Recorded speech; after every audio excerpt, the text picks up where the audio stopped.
could they be the latest victims of what we here on Issues call the war on women? Issues with Jane Velez-Mitchell, next on HLN News and Views. The war on women rages on. The youngest victims in this disgusting sex-for-money trade are underage girls, put on the streets for profit and then thrown in jail while the Johns walk free. Why are the victims being blamed? Tonight, an astounding undercover look at this horrific plague on our society. I'm from Seattle, and I started hoeing when I was 16. I got started in the sex industry when I was 15. I've been in the game since I was 13. Tonight, frightening, astounding new evidence of an American crisis that is festering right under our noses. It's the epidemic of sex trafficking. You think it's happening in some far-off exotic country? You think wrong. It's going on right down the block from you. Thousands and thousands of girls lured into sexual slavery right here in the good old US of A, hooked on drugs and forced to sell their bodies over and over again. Virginity wasn't an option where I came from, you know, it was taken from you. And so when you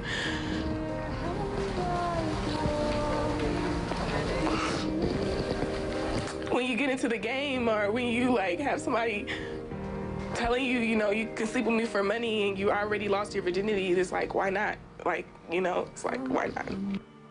There are an estimated 100,000 to 300,000 American girls being sold for sex. The Justice Department says there are just 50, that's right, 50 beds available in facilities dedicated to helping these victims of child prostitution. Straight out to Amber Lyon, whose incredible year-long investigation will be featured in the CNN special Selling the Girl Next Door. It airs Sunday at 8 p.m. Eastern. Amber, incredible job. You talk to these young girls who really are lured into sexual slavery. Paint a picture of what they go through, because I don't think people really understand that they are often forced to sleep with not just one or two guys a night. Tell us about it. Well, oftentimes, Jane, we've talked to some of these girls, and they say that when their pimps tell them to go out on the street, they tell them, you know what, go out tonight, and you need to get me $500 or you can't come home, or I'm going to, excuse my language, beat the crap out of you. And that's just the reality of this. And as you said, it's happening to hundreds of thousands of American girls across the U.S. And we traveled to, we went to Maryland, St. Louis, Missouri, Las Vegas, Tennessee.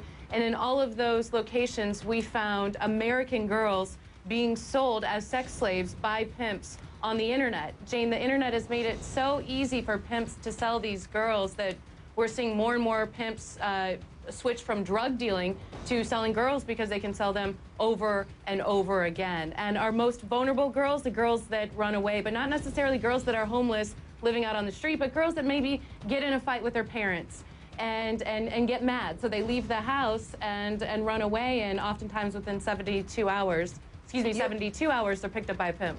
You're absolutely right. I just attended a sex trafficking conference this past weekend in Portland, Oregon, and Sheila, the Director of Outreach Services, who was a survivor of sex trafficking, was there with me. I learned so much, Sheila. I learned that these girls are often chronic runaways. When they meet their pimp, it's at a bus stop. They offer them food and lodging, and the next thing you know, they shoot them up with drugs. Now they're drug addicts. They can't say no, and then they are forced to sleep with sometimes, I couldn't believe, 40 to 50 men a night in some cases. Tell us what you experienced, what you were forced to do, Sheila, when you were out there in sexual slavery. When I was out there, I had actually married the guy at 16, and I had married him, and so I got involved with someone. It wasn't through drugs, but what it was through was in the guise that you love me, and so since you love me, that you would do this for me. And so for me, what I think, too, is that it's not so much that the girls that we see are hooked on drugs, but what I do see is girls that may not have a high self-esteem about themselves, or they may not have their needs met in their households when they were growing up, which causes them to believe the lie that as they get involved in this lifestyle that they can make it rich and that we can build something together. And then they are forced to sleep with sometimes 12, sometimes 15, sometimes more Johns a night. That's a yes or no? That's a yes. Okay, now here's my big issue. Johns? Well, they're the average Joes. Let's forget that myth that Johns are these mysterious men in trench coats and fedoras lurking around the corner. Unfortunately, they're your dads, your sons. They're doctors, lawyers, priests, we have to ask why average American men have become so hooked on prostitutes, especially young ones.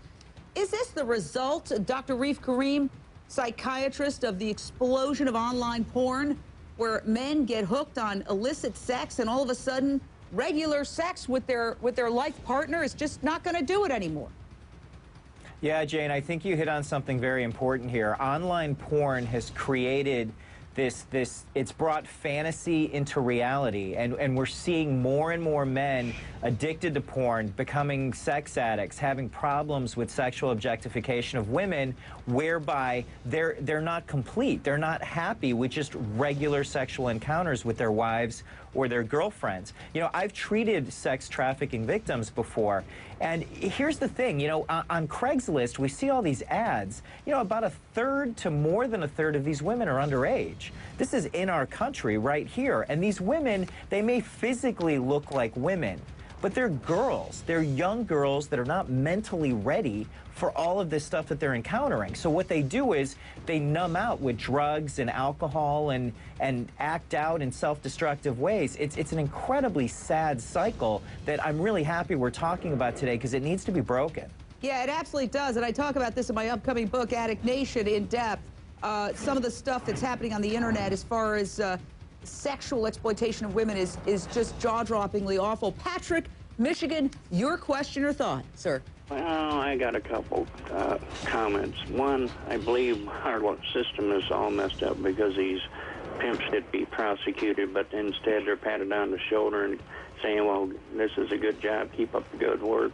And the other is that I think these girls need safety. Instead of our judicial system bailing them, they need to be put into a safe home and counseled, and once they're showing love, then they can, the system hopefully can, you know, before putting out on the street, try to find them a job, get them hooked up, and give them a new life. Patrick of Michigan, you make incredible points, and we do need to look at the underlying causes of all this. You know, it's easy to say, oh, these pimps are evil people, lock them up and throw away the key. Well, after attending the conference in Portland and hearing a whole bunch of experts, here's my call to action.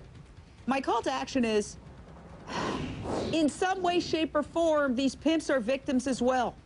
We need to look at long-term solutions, like vocational training for young men so they can learn another skill aside from being a pimp.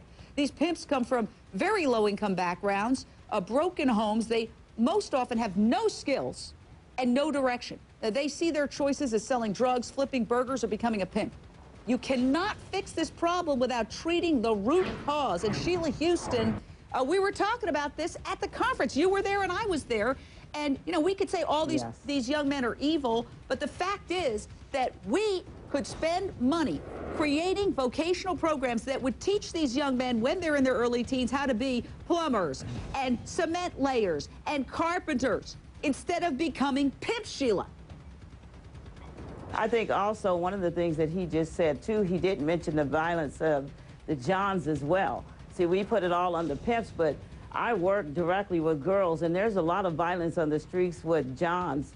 And we can say that even with the Green River murder that we had here in Washington State. And so I think when we look at the pimps, we need not only just to look at locking them out, we need, as Jane said, we need to rehabilitate them, but also we need to deal with the Johns, and they need to go to jail for all the violence, crimes, and even the murders that they commit. You are right. Lock up the Johns. Now, Amber Lyon, is there any move to start locking up the Johns? Well, you saw that the girls are the ones being locked up right now, unfortunately, Jane. That's all we really found in this documentary of as far as locking people up, because our federal government doesn't give any money to help domestic, you're seeing the handcuffs right now, domestic sex trafficking victims. We give all the money to foreign girls, not to say anyone's case is more important than the other, but we don't give money to our own girls to help them. So in our documentary, what we found, the people we found being locked up aren't the Johns, aren't the pimps. It's these poor underage sex trafficking victims, Jane. Hold on a second. Stacey Honowitz, Florida prosecutor. We got an upside-down world here where we spend all this money locking people up, especially these young girls who are victims, and yet we are not putting the money as a society into the programs that would prevent these girls from becoming the chronic runaways and the drug users and prevent the pimps from becoming pimps and become productive members of society. Well, Stacey. I can't argue with you because you're 100% right. There's no I don't have a back argument for you. It's true. I mean, this system is kind of backwards. I mean, the only thing that I can tell you is, in seeing some of these cases, when the victims, when these girls are sometimes arrested, sometimes it's a good wake-up call. I know that sounds funny, but when you're incarcerated, sometimes that's when a program is found for you. So kind of backwards, sometimes it works that you're locking up these girls that get themselves involved in the sex trade. But you're right, I mean, Gotta leave it there. Watch Amber Lyon's incredible documentary. Way to go, Amber. You rock. Thank you. Fabulous panel. I'm Jane Velez-Mitchell. Thanks so much for being a part of our issues debate. Check out CNN.com/Jane.